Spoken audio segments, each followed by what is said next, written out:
Hey everybody, welcome to another video with us, Outdoor Intrigue. Today we're going to talk about a topic which certainly has impacted us in the past, and I'm sure it's impacted you, and that's how to have warm, dry feet on any hike. Right, if you've ever had cold, wet feet and suffered, you know how much it sucks, and so do we. We've had it plenty of times. Where we are in the Scottish Highlands, it's often wet underfoot, and you end up really suffering on multiple day hikes particularly, but even just when you're out for a day hike, it can often just really take the wind out of your sails when you're struggling and you've got wet, cold feet. So today I'm going to talk about a couple of really simple things that you can do or you can try out to have hopefully warm, dry feet a lot more of the time when you're out hiking. Now this is going to be applicable whether you use hiking boots, like more traditional heavy hiking boots, or lightweight hiking boots, or trail runners, or a kind of hybrid system. I tend to use really lightweight footwear, so that's, you know, the way that I've gone with it, but you can certainly use this right across the spectrum. So number one on the list, the most important factor here, and the thing that I use all the time, whether I'm out hiking or running or climbing in the mountains, is Gore-Tex socks. Really straightforward and simple. They are an actual Gore-Tex branded one. They're like a non-brand, but they are Gore-Tex material. You can get them from a few different companies that do motorcycle socks. These particular ones are designed for motorcyclists to keep their feet dry, and they work really well when you're hiking. I've put hundreds of miles on this particular pair. I've got about 4 pairs of them now. This particular pair is the oldest one. They're really wearing out quite a bit.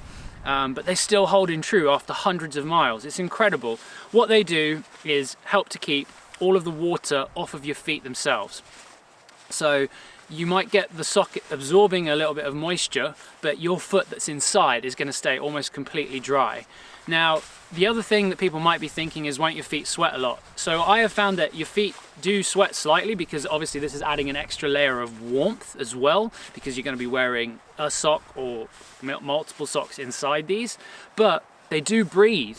And the sacrifice that you might make for a little bit more sweaty feet is certainly worth it when you're not getting soaking wet feet. If your sock is soaked, you're just not going to dry it out, and you're going to be suffering with it potentially for quite a long time. Whereas with this, yeah, okay, you're going to have a slightly sweatier foot maybe, but it really isn't actually an issue, and what you're gaining by wearing them is huge.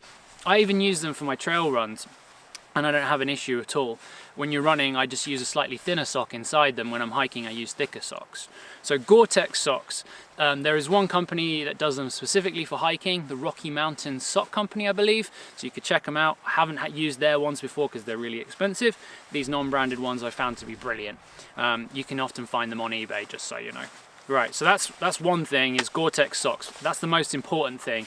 And just to reference, there are some other brands that do waterproof socks, and you could certainly try them out. My experience with them, like seal skins, has not been great. I find that these Gore-Tex socks, so these are not trying to provide insulation, it's just literally a layer of Gore-Tex stitched up as a sock, are the best to go for. Number 2 is sock layering. Right, really important when you're wanting warm feet, particularly if in colder weather, but across the year in general, you want to go with a liner sock. Now my recommended liner sock is an Intrigue liner, which they're really cool. It looks like a little glove for your feet. So each toe has its own little hole to go in, and that helps to stop any blistering and rubbing when you're out hiking or running, and it really is a game changer. I find them brilliant. Personally, I like their liner socks best, and then I wear a normal hiking, running, mountaineering, depending what level of weight you want to go for, sock over those. So in winter, I wear a thick merino wool mountaineering sock to really keep the warmth in. In summer, I'll wear something much lighter, and if I'm running, sometimes I'll wear like a compression sock or a really lighter weight sock. And with that, just to bear in mind, when you're using Gore-Tex socks, you're going to want to size up based on how many layers of socks you're wearing. So if you're just going to be using your Gore-Tex sock for a hike where you're going to be wearing one layer, like mid-layer sock, then size pretty similar to what your normal size would be. So if you're a size 9, maybe get a size 9, maybe 10. I'd probably size slightly up. But if you're going to be using them for winter, so when I'm wearing all my winter sock layers, I use a size 11 or 12 Gore-Tex sock, and I'm only a 9.5 shoe, so I size right up, because obviously the socks are going to fill out that space. The same that you would do with shoes, do it with Gore-Tex socks, right? Because they're not hugely stretchy, so the size you order is pretty much going to be what you're going to get. So that's quite important. The next one is one that Megan really likes. Personally, I haven't tried it that much, but she finds it great, particularly when hiking in snow or really cold weather, and that is foot warmers. So you take these out, shake them up, and you get about 8 hours of warmth, and you basically put them down at the end of your boots where your toes are, which is often the place where you'll struggle the most, where you, just like with your fingers, the tips of your toes will often numb up and get really cold when you're hiking in cold weather and snow. So these mean that you can then, they've got a little adhesive on them, you shake them up, stick them onto the end by your toes in your foot box, and that helps to keep your feet warm, take the edge off of any of the cold for 8 hours, you know, pretty much a full day of hiking. So that's pretty good. They're really helpful, particularly in those really cold winter days. The other one is when you're hiking in winter, which it is at the moment here, and it's really cold, I have to say my hands are getting cold, is when you stop at night, take your boots into the tent with you. Take a plastic bag, so that's what I do. You can take a stuff sack or whatever. Ideally it needs to be waterproof, so a plastic bag works fine. Put your boots into it once you've taken them off and put them in the tent with you so that they don't freeze. If you leave them out in your porch or outside of your tent, the chances are, if it's getting cold like it does here, then they're going to freeze, and in the morning you're going to be putting on frozen boots or trail runners, which sucks and takes ages to warm up. By putting them in your tent, they're going to be in there with you with the microclimate that you're creating, and the chances are they won't freeze up, and that really makes a huge difference when you're putting them on in the morning.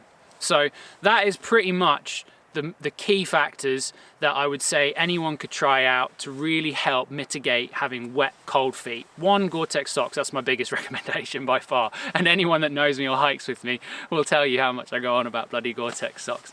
Right, number two is sock layering. Use your sock layering intelligently. Use a liner sock and then an outer sock, or even 3 layers if it's preferential in really, really cold, snowy weather. It actually can make up for the type of shoe you're using. So if you're using a lightweight trail runner in cold weather, you can mitigate some of the cold by using a lot of really warm sock layering without adding actually a lot of weight. Number 3 is you can try foot warmers, just like you can for your gloves and your hands if you're getting cold fingertips. Try it for your feet if you're getting cold feet. The other one is make sure your boots and shoes don't freeze, ideally overnight. When you're moving, you're going to be kicking out heat, so it's keeping them warm a lot of the time, but when you stop, if you leave them out, they're going to get cold and freeze. So bring them inside with you, put them in a plastic bag. I don't normally put them in my quilt because it's just a pain. I put other bits in my quilt with me, but I just leave them in the tent themselves, and that works fine, right? So those are the factors. One other one to chuck in there as an extra is take a pair of sleeping socks with you, so that if you have got slightly wet or damp feet, or you're going to have colder feet when you stop at night, you put on a pair of sleeping socks. I also use a pair of down booties. Highly recommend it to anyone. It also adds a little bit of warmth to your quilt or sleeping bag that you're using, and helps you to have warmer feet whilst you're sleeping at night. Gets that nice recovery that your body wants, and particularly your feet after a day of being smashed on the trail. So there it is. That's the secret. Give it a try. Tell us what you think. Let us know if you have any questions in the comments. As always, thanks for watching. Hopefully you enjoyed it, found it useful. Certainly happy to do any more bits and pieces that you guys might need around gear and stuff like that. And look out for some of the videos coming up soon. All right, take care everyone.